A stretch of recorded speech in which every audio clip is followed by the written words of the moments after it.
We did a podcast on this guy before, but I think it's good to reiterate the long odds that it took for him to make it all the way to the NHL from Florida as the first African American black player in the NHL, because Willie O'Ree and the rest of the black players were Canadian. And working as a bouncer and not signing a contract with Detroit after being drafted by them, but to play in the OHA Senior League as almost an underage player. So today we're going to be talking about the great, and very, very uncelebrated, but should be celebrated, Val James.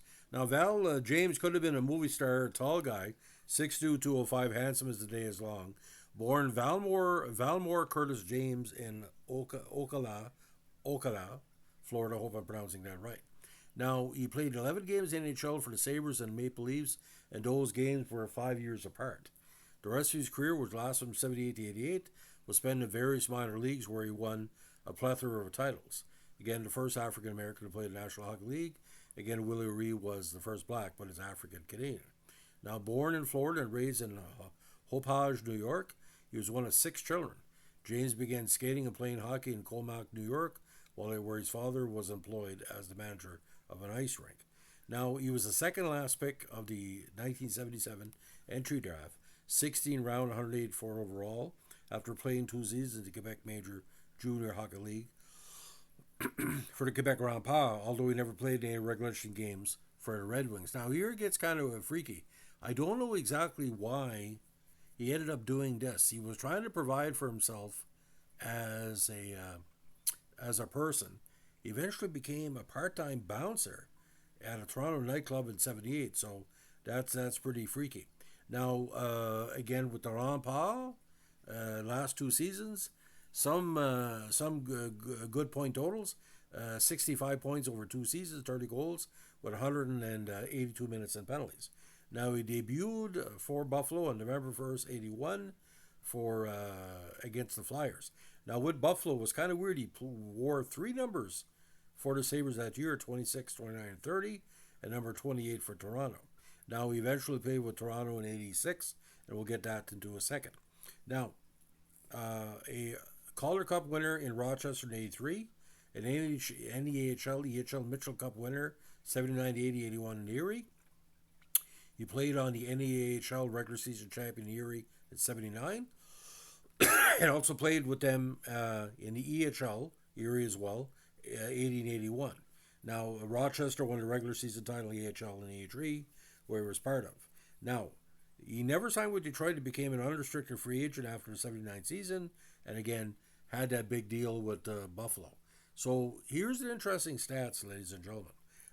Suffolk Ducks.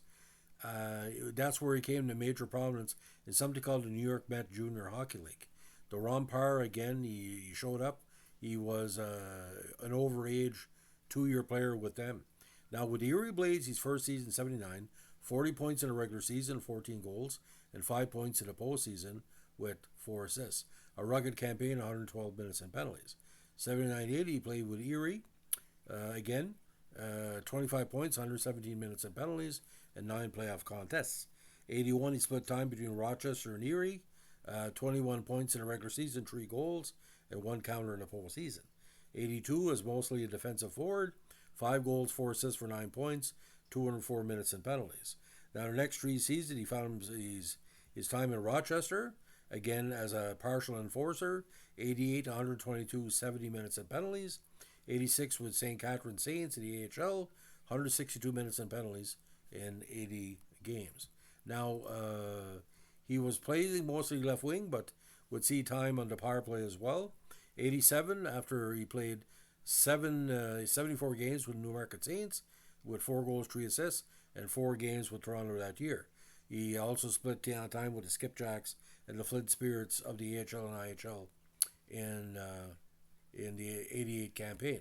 So, here's the deal, ladies and gentlemen.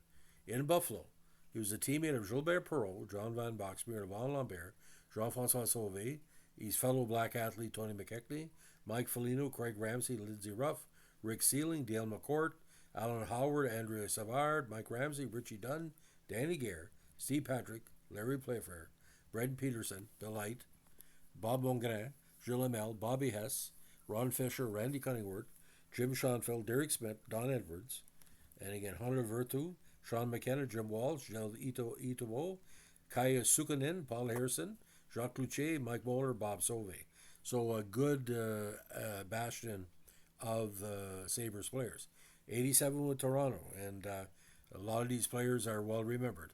Rusty Courtnall, Ricky Vives, Steve Thomas, Wendell Clark, Gary Lehman, Tom Fergus, Vincent Dafus, Peter Enichek, Todd Gill, Ally Freddy, Mike Allison, Rick Lands, Boris Salming, Jeff Jackson, Miroslav Friescher, Greg Tania, Mark Arsborn, Brad Smith, Chris Christopoulos, Miroslav Inichek, Kenny Rebchuk, Danny Daou, Bill Root, Bob McGill, Ken Reggett, Daryl Evans, Teddy Foss, Terry Johnson, Wes Jarvis, Tim Bernhardt, Derek Laxdell, Val James, of course, Jim Benning, Jerome Dupont, Kevin McGuire, and Alan Bester.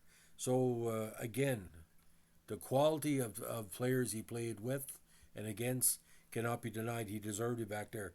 But a 5-year route to get back to the NHL takes a lot of patience, and like I said, a very, very dedicated guy.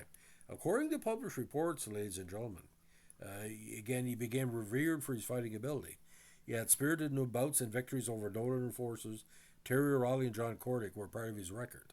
One of the NHL's all-time top enforcers, Dave Brown, singled out James as one of the hardest punching players and toughest opponents he had ever fought.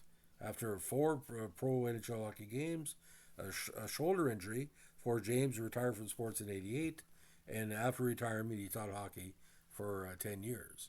Now, after retiring, he settled in Niagara Region with his wife. His autobiography, Black Ice, The Val James Story, was released by the prestigious ECW Press for worldwide distribution in February 2015, coinciding with Black History Month. In January 2017, ECW Press re-released the book in paperback format, again coinciding with Black History Month. If you can find a copy, please read it. It's quite in. By the way, he did play with the Midland Athletics of the MOJHL for 1 season. So, ladies and gentlemen, like I said, if you can find that book, check it out, and tell me what you think. It's a very what do you call demonstrative read, but you don't have to play 1,000 games in NHL to be remembered. But James had, again, he wasn't scared to drop the gloves. And if I'm not mistaken, ladies and gentlemen, he took on O'Reilly when he was in Buffalo and Cordick when he was in Toronto. So I mean, that's something to see. Have a team having 2 black players in Buffalo in 82 is quite interesting. So leave it as it will. But ladies and gentlemen, my God, nowadays you have people of color of all different nationalities or whatever, Haitians and African Canadians and African Americans. But Val James was a trailblazer, and I think, like I said, he didn't have to fight to stay in the NHL. He just was that tough. You can't be a friggin' bouncer in a Toronto club. I don't know if it's a strip club or not, but wherever it is. I would be a bouncer in Toronto if you gave me $1 million, because it's a rough place after 9 p.m. So that's this. We've done a previous podcast on Val James. Check that out. But again, I wanted the rumors to be true. He was a bouncer. So that's a long way from being bouncing in Toronto and bouncing for the Maple Leafs in the NHL. Like I said, an interesting road we all take in hockey. Thanks for listening. Bye.